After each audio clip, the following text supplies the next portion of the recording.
Episode 16 of 1001 Stories of Relationship. The Brothers Lighthouse. The sky didn't just leak, it collapsed. Jones, small-framed and wide-eyed, watched from the hallway as his older brother gripped the handle of a massive black umbrella. Matty, where are you going? Jones's voice was thin, barely rising above the drumbeat of the storm.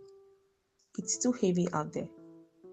Matty, 11 and feeling every bit of the Big Brother title Uncle Thomas had pinned on him in a scribbled note earlier, didn't look back.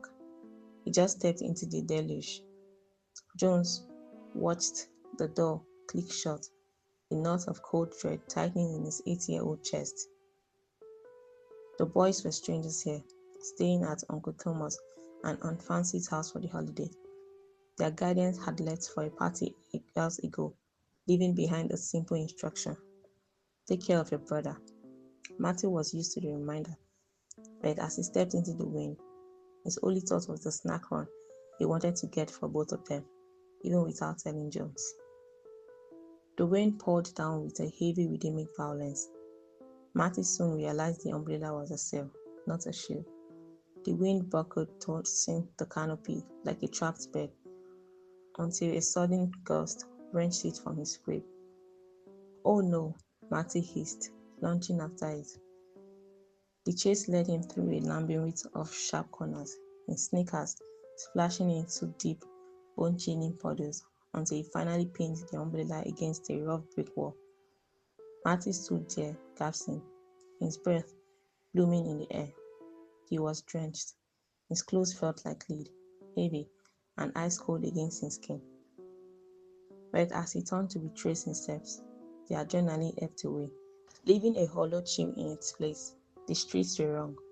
Here, the houses loomed taller, their shapes jagged and unfamiliar compared to the squat, cozy rows near Uncle Thomas and Aunt Frances. There wasn't a single porch light or cricket fence he recognized. The silence of the neighborhood hit him harder than the wind. Matty was lost. Panic, sharper than a cold, pierced him. Matty reached for his phone. Nothing.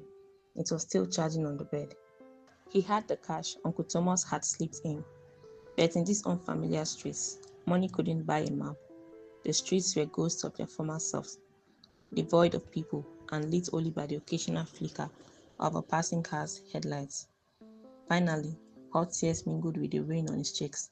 Matty walked aimlessly until a news sign flickered through the haze. A grocery store. He burst through the doors, a shivering, dripping mess. I don't know where I am, Matty whispered to the woman behind the counter.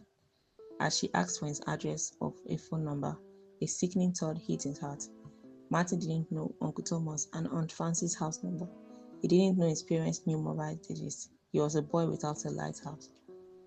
Back at the house, the atmosphere was frantic. Uncle Thomas and Aunt Fancy had returned to find a hollow silence and a worried Jones. Matty went for snacks, Jones insisted, his voice surprisingly steady despite the moisture in his eyes. He had the big umbrella, but it's been too long. They drove through the neighborhood, the wipers swiping furiously. They checked local shops, but every closed sign felt like a door slamming in their faces.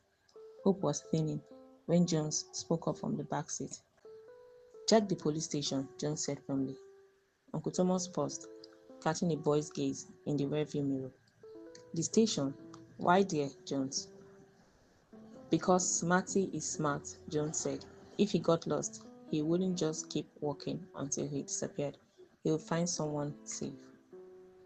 When they pulled up to the precinct, they saw him, a small, huddled figure wrapped in a thick wool blanket, clutching a lukewarm hot chocolate. Matty! Jones didn't wait for the car to stop.